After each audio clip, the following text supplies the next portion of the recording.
everybody. I'm Andy Bozarth, Community Outreach and Advocacy Director for AARP Kansas. Welcome to the Coffee Chat. Today, we are joined by Anthony Deluise, who is the Interim State Director for Kansas in between when Marin left and the new State Director is selected. So welcome, Anthony. Hi, Andy. It is an absolute pleasure and delight to be here with you this morning.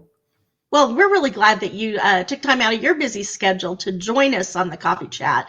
And I know that our audience will have a lot of questions for you.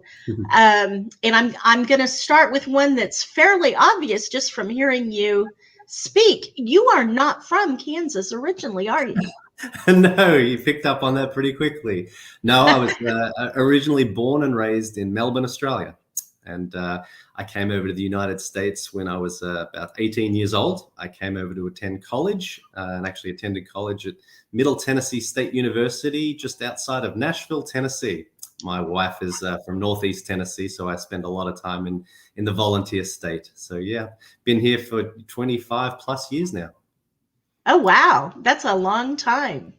And what brought you to the United States, to Tennessee of all places? Yeah, that's an interesting story. I was I thought I was going to be a professional tennis player of all things. I love tennis, and I played my whole junior career, and actually came over to play tennis in college, and did so for Middle Tennessee State University, and absolutely love that experience. I love the college system that you can combine, the love of sports and continue to play the sport that you love and still get an education. And of course, my parents were even more rapt than I was. I didn't care as much about the education at that point.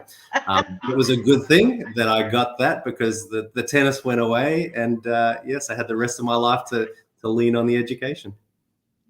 And, that's a great education in sports that brought you here. Mm-hmm. And then how did you make a switch from wanting to be a professional tennis player to moving into the AARP arena? That seems like a disconnect. Yeah, well, wanting to be a professional tennis player and becoming a professional tennis player are very different. And so it was pretty clear to me towards the end of my college career that tennis wasn't going to be where I was headed. So I have had a bit of a varying career. I came out of college with a degree in broadcast communications. And so I went into the television news business as a producer. And I did that for many years at different TV stations around the country, Birmingham, Alabama, Northeast Tennessee, and then finally in Tampa, Florida. And after many years of TV news, and it's a bit of a grind, I moved over at what we call the dark side, and I got into the public relations area. So I was a flack for the state of Florida, and had a couple of jobs there at the Department of Environmental Protection as their press person, and then actually had the real privilege to work for a couple of governors in Florida. I worked for Governor Jeb Bush as his press secretary for a time being. I had a little stint at the Public Service Commission of Florida, which is similar to the Kansas. I know we have the same commission sort of responsibilities there, and then worked again as a communications director for Governor Charlie Crist, who then later ran for the Senate, lost that to Marco Rubio, who's the current senator in Florida, and then now he's a congressman in the U.S. House of Representatives. But from there, that's where I moved over to AARP in the media relations business, and so worked for AARP's media relations department for a time, and I've had a few little positions at AARP in the national office. Before I came and worked for Nancy Lamond, who's our Chief Engagement and Advocacy Officer, and that's my current job. I also supported the all-volunteer board of directors at AARP, and that truly where my passion for AARP's volunteers comes from. Working with them, that it's almost like a full-time job, at least when I was working for the board. The amount of time and energy and the commitment they have for the organization just blew me away. And now I see that obviously with all the volunteers who provide their time and service to the state of Kansas. And it's just a privilege to be a part of that. So yeah, there's a quick snapshot of my career. Thanks for bearing with me on that one. It's interesting, though. I like all the twists and changes in there. You've had an interesting life so far. Yes, I have. It's been terrific. I've seen had lots of great experiences, and really enjoyed my time at the state of Florida in service. State government is just fantastic. And I loved serving. Governor Christ had, serving the people. That was his motto, and I really appreciated that. And the people come first. And now that I'm at AARP, our members, older Americans, come first, and that's what we're here to do. We're here to serve them, fight for them, help them, counsel, provide wise counsel where we can, and most importantly, listen to them, about what we should be doing and where we should be spending our time and energy. So I love that. That's great. And speaking of listening, for those of you who are just joining us, I'm Andy Bozarth, Community Outreach and Advocacy Director for AARP Kansas, and I'm joined by Anthony Deluise, who is the Interim State Director for AARP Kansas. And if you have questions, please put those into the chat box, and I'm sure Anthony will be happy to answer those for you. And Anthony, we do have some communication coming in from the chat box. Terrific. We have a welcome to Kansas, Anthony. And then our Diversity Council Chairperson, Jeff, says, welcome from Salina. Good luck in your new position. Oh, that's outstanding. And, then we have another question. What prompted you to apply to be an interim state director in Kansas, of all places? Outstanding. I'm just so glad I didn't put people asleep with my little career journey there. Interesting. Great question. So everyone at the AARP national office should be so lucky to have an opportunity to work for at least for a little time at a state office. It's where, I don't have to tell you all, but I'm going to say it anyway. It's where the rubber hits the road. It's where so much of our social mission work is realized. It's where we show up as that wise friend, as that fierce defender. And so for me, there are opportunities that come up from time to time in that where Marin, the great Marin, who gave so much and was such a presence in Kansas and such an amazing leader. When she retired, there was an opportunity that came up that said, for a short period of time, like to have someone sort of be the interim state director while the search goes on for someone to fill those big shoes. And, and I raised my hand and I said, I'd love to do that. I've spent some time in the States and met with folks, but I've not really experienced what it means to be on the ground. And yes, I'm virtual, so I'm sort of getting half the experience, but it's still fantastic. And so it was a no-brainer for me. Some of the, I'll tell a funny story and the things that you learn, coming from the national office. I remember visiting a state office. I can't remember where it was. And we're in a meeting and I was with my boss at the time, helping her. And we're in a meeting with state folks and volunteers and, a light bulb started flickering. And, it was flickering for a little bit. And then one of the folks, I don't even know who it was, one of our state colleagues just jumped up, ran to another room, pulled out one of those long, fluorescent light bulb things, jumped up on a chair, jumped up on the table, replaced the bulb, and everyone else was still, conversation was going on while this gentleman was on the table. And I was just looking at this and I thought, wow, if that was the national office, Andy, it would have taken, 3 phone calls, 6 different people. It's like how many people does it take to change a light bulb? It felt like that. And what I realized from that is in the state offices, you all and the volunteers, you do it all. We have roles and responsibilities, but everyone just has to step up because we don't have time to make those calls and to put in a ticket to replace something. It's the responsibility of everyone. And I just thought that was such an amazing example of what it means to be in a state office, as silly as that is. And then the other example I'll give is I got a chance to visit the Ohio office at one point a few years ago. As a part of that little a trip to their office, I got to attend a Movies for Grown-Ups event. That was when we were doing in-person events. Mm-hmm. And I attended that event and we had, an amazing turnout. Must have been 250 people in the theater, AARP members. And part of my job was to serve them. We were serving food. We would do chicken tenders and hot dogs and fruit platters and drinks and walking around and asking folks what they needed. And, hey, can I grab that plate for you? Looks like you finished, before the movie started.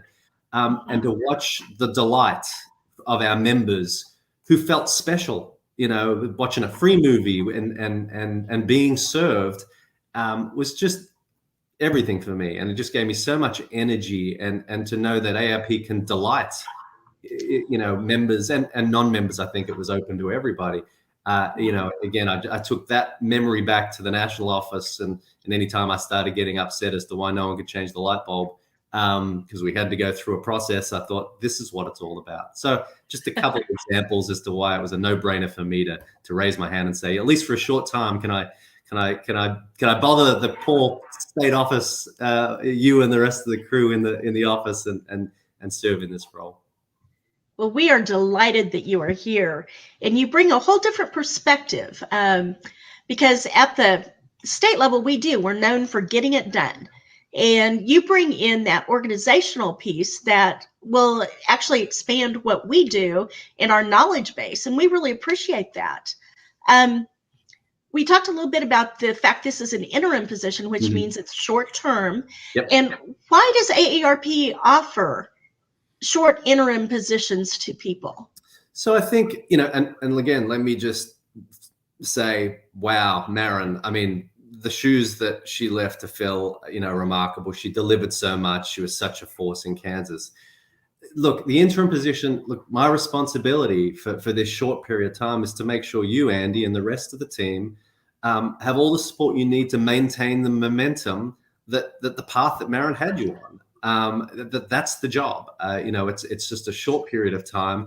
Look, the search is on. That to find someone to fill Maren's shoes won't be easy. But I know folks are working on that really hard. And so I have this small window just to make sure that you have that connection to the national office, the perspective that I hope I can bring, and the support, helping you get through some of the challenges that you may face, and help you with the resources you might need, again, to drive what Maren had already put in place and the work that you had already done. So in some ways, it's a really easy job. I just ride on your coattails.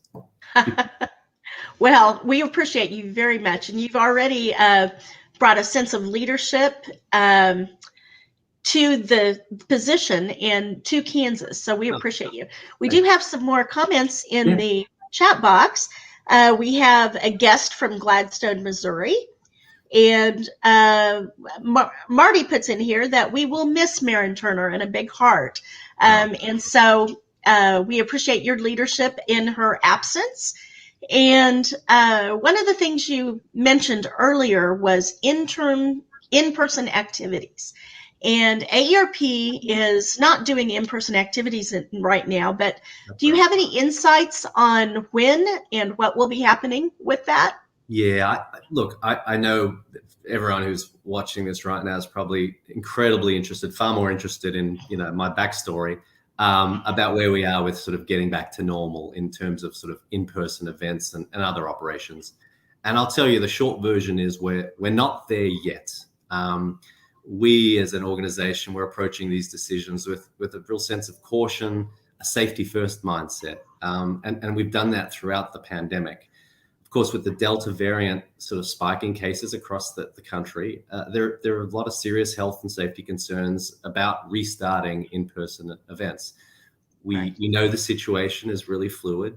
We are working on plans and tools for when the time is right to sort of reopen that will give folks options that are based on their comfort level. And we also recognize that circumstances are different in different places. What the circumstances are right now in Kansas is different to what they may be in Florida or California. Mm-hmm. And I know there's lots of anxiety around this. Some folks think we're moving too slowly. I get that. I'm a go-getter too, and I'd like us to be moving faster. There are others who are worried about going back too quickly. And people are concerned about how we drive our social mission without face-to-face interaction. So I know that everyone has some amount of virtual fatigue, and here we are on a virtual call now. It is harder to stay engaged and support volunteers those volunteers are the engine of our success. But we're still in a holding pattern right now. That may change at some point, but we're just being very, very careful and cautious about how we go about and do that.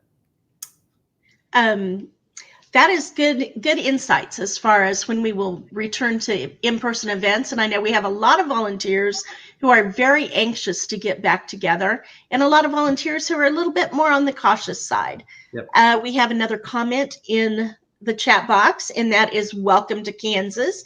So you're getting some love in the chat box. Let's see. And we have one question. Is there anything you would like to see to change in the short time you will be in place? Very interesting question. Anything I'd like to see and change in the short term? That is a great question. I will say that, and Andy, you know this because you've been the one bringing him up to speed on all the issues and the things that you all were working on in Kansas. It's a little early for me to do any of that. And I also recognize I'm in a position just for a short period of time. So, I'd be silly if I was to think I was going to make some decisions about anything. But I'm really just learning right now and really understanding the issues and what's going on in the great state of Kansas. And you all and the team have been so wonderful, and spend some time this morning with Judy, our state president.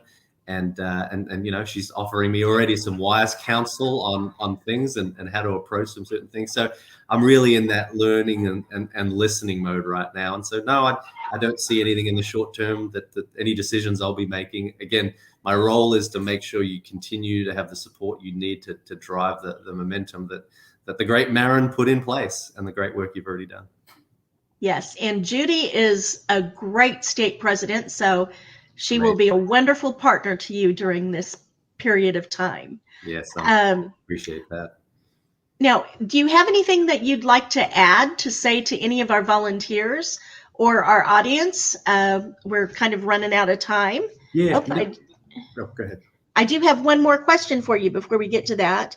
What changes have you seen since being part of AARP? Wow. So I've been with AARP for 14 years. So quite a while. I've been working in with Nancy Lamond for about 6 or 7. The biggest change I have seen in that period of time is what I'll call is our national to nationwide approach of doing things. And I don't know if that's a term that you all use a lot in the state office. I'm glad you do. But what it really is, for those who may not know, it's really about providing more flexibility and more resources and more empowerment to our state offices, getting the sort of the national office out of the way when it's appropriate to do so. You all know the issues on the ground. You all know how the members and older Americans in Kansas think and what they want, and giving you the flexibility to drive their priorities and work for them without national office, massive oversight just between us, is really important. And I've seen in a lot of it in the operations side of things on making processes easier, but also that empowerment to say, states, you know best, and we should be listening to you when we make larger decisions at a national level. So that'd be the biggest change. And I give all credit to that to my boss, Nancy Lamond, who's sort of driven that in incredible ways. And we appreciate Nancy very much here in the States and the work that you do in your core group up there. You make our lives much easier by what you do. I hope so. That's the idea. You really do. And so I'm going to ask again, do you have any last minute advice or any suggestions or anything that you'd like people to know before we close out the program today? The only thing I'll say is to say to the volunteers who are watching this, and I hope there's a few, I haven't bored you too much, is just thank you. You are the engine that drives our work. You are the face of AARP, and I could not be more appreciative of that. And I hope I get to meet as many of you as possible, even if it's virtually. And be patient with me. I'll ask some silly questions when I don't know some things, but just again, delighted to be here, and thank you, Andy, and to the team for being just so welcoming. It's been 2.5 days. It's been fantastic. Well, thank you. We are so glad that you are here with us, and thank you to the audience for joining today. We'll see you next week, same place, same time. Thank you.